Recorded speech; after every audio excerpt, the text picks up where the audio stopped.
Welcome to another KillZone Shadowfall multiplayer gameplay commentary. It's another weird talent I have, and if I can only keep up for the full commentary to do a vid in that voice. Just brings me to one quick point. Sometimes I feel like the voice acting in multiplayer games makes or breaks a game. Like, for some reason, I just had to buy the St. Patrick's Day pack for KillZone. Because once I was running past one of my teammates and I heard, "There's your fucking supply box," or "Fuck, I'm reloading." It's like I had to buy it. Because when I think about, say, like Ghosts or Black Ops 2 comparison, because I'm watching a lot of Black Ops 2 lately, I feel like the voice actors in Ghosts are just so overacted. Actually, the guy, and I'm going to date myself here, the guy who played the angry dad in Mallrats, the Kevin Smith movie from the 90s, plays the voice actor in multiplayer for Ghosts. And he just always just sounds so forced. When I think about Black Ops 2, you know, just hearing the mercenary commander when you get into a game, it's like, Team Deathmatch.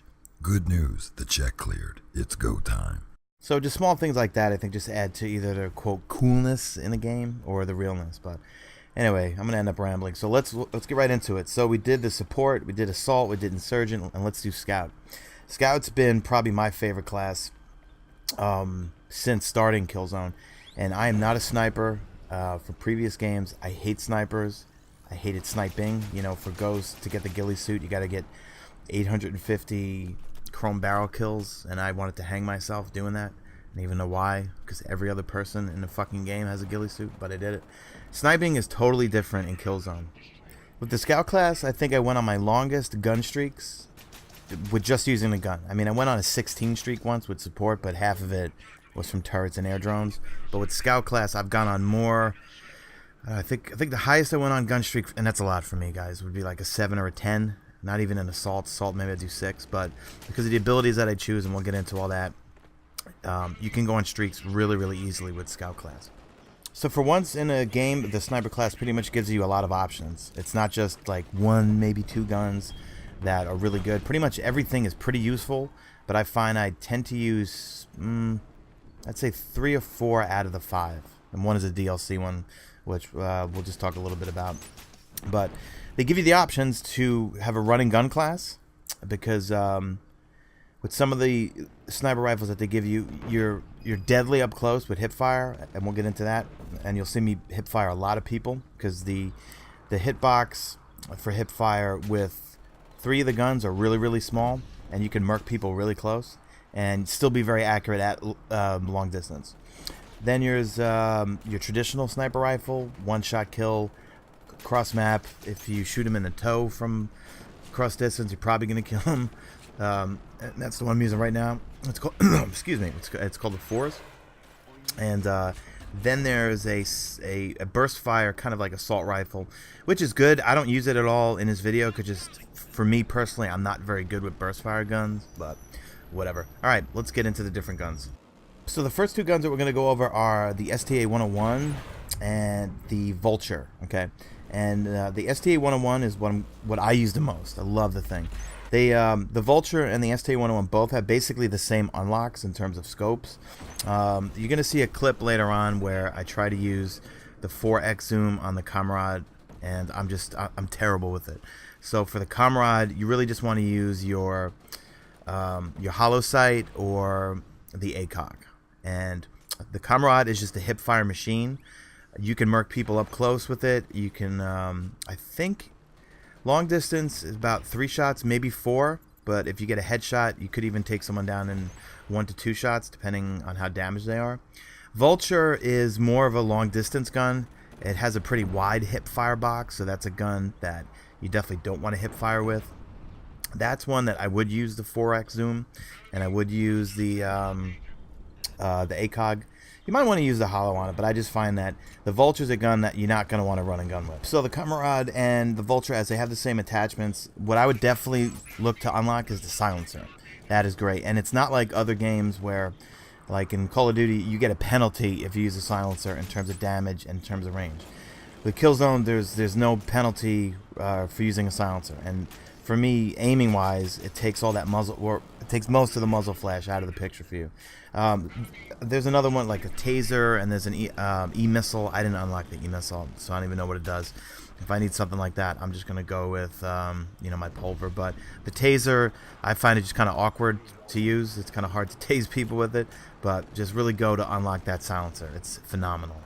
So as I mentioned before, the fours is going to be your cross map, one-shot kill, post up. You don't want to run and gun. The ADS time for most of the sniper rifles are pretty slow, so there's no such thing as quick scoping in this game, although it sometimes is possible for someone to get really lucky. But with the fours, you're going to get a one-shot kill. And remember, guys, there's no aim assist in KillZone. So there's none of that when you point your crosshairs on someone.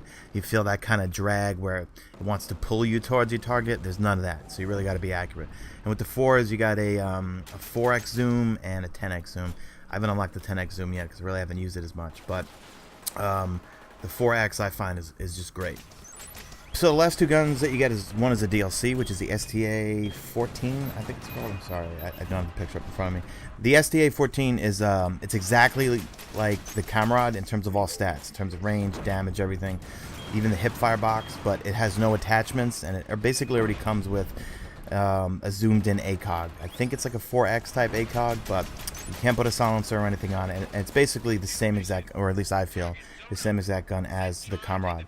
The Spore, if you're familiar with the single-player campaign, it looks like, I guess, the main gun that you use in that, and I apologize, I haven't played the single-player really that much, but yeah, it's a burst-fire gun. It's meant for run and gun, but I'm just not really good with burst-fire guns. And just real quick, the clip you're looking at right now, I'm trying to use the 4X on the Comrade, and for me, it's too much recoil. You want to use the 4X on something like the Vulture, where you're probably going to down someone with 1 to 2 shots. So in terms of sidearms, you get the Rainer from support, and definitely want to unlock that laser sight, because I find that it's much easier to hip fire people with that. And then you get the punt, and it is so annoying getting killed by a punt, because you hear it go off, you die, and you think you got sniped by a fours, but you really got killed by someone's sidearm. Basically, it's a one-shot kill, and you got to be pretty close to get that one-shot kill, and if you miss, you're fucked. And it's a gun where you got to charge it up to get the full damage effect. So I'm not very good with stuff like that. The same reason why I don't really use the Spore at all, because I'm just not good with burst fire type guns. But it's a pistol that you got to charge up. You'll get a one-shot kill with it, but you can't miss that one shot. Alright, so let's talk about the lethals, because you get to unlock one of the most fun lethals in the whole game, and it's the laser trip mine. But to get to that, you start off with your frag grenade. You get 25 kills with the frags.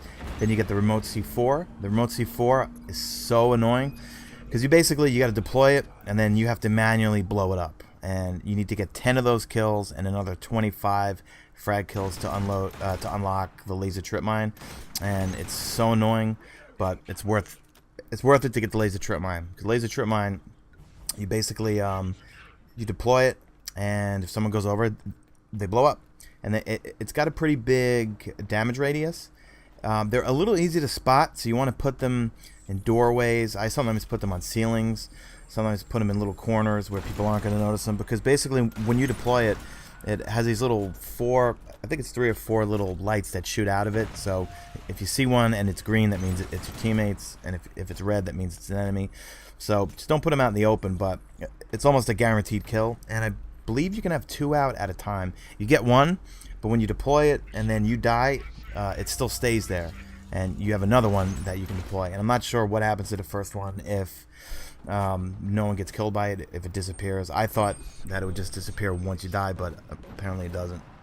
So let's get into the abilities, and the first one that you have as standard is the Echo, and that's invaluable for yourself as well as for your teammates. It's basically it's so weird when it goes off. I keep thinking it sounds like a car alarm or some sort of car door thing, like you left the car open and it goes doo-doo. But you basically you don't need a line of sight, and it'll go through walls, and it'll basically tag enemies, and you get points for tagging people, and you get points for also tag assist, meaning if you tag someone, it'll highlight them, and then if they get killed, you get some tag assist points.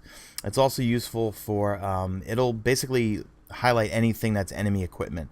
So let's say you're right outside a room and you want to see what's going on in there. You echo it, and then if there's any turrets, or I think even spawn beacons might show up too, it'll all highlight for you and for your team. So I can't say enough about using that when you're playing objective modes. It really helps out your team. If your assault guys are going in to plant a bomb, and you're outside that particular room, and you echo it. You know, tag all the enemies for your teammates and know where everyone is.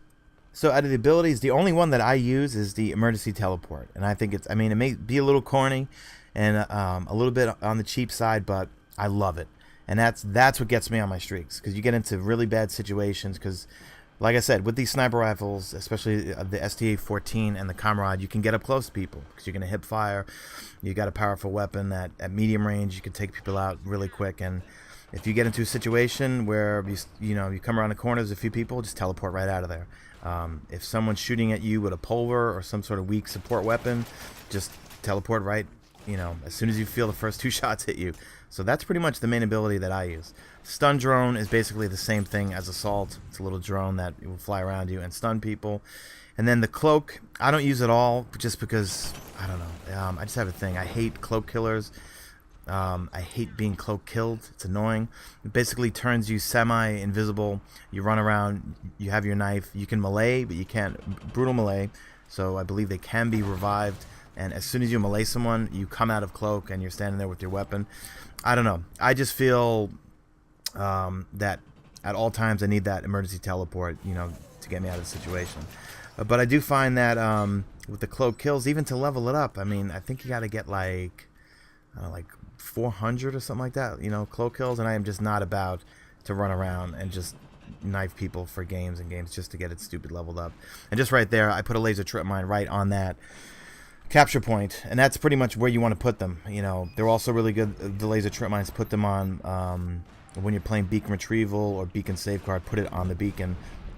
Alright, so that's pretty much it for all the scout weapons, guys. I'm loving this class. I kind of wish I started using it earlier, but for me it was just more important to get my support and my assault leveled up first before I went. But now I find more often or not, depending on what kind of team I'm on, if I'm with my clan mates or if I'm playing solo.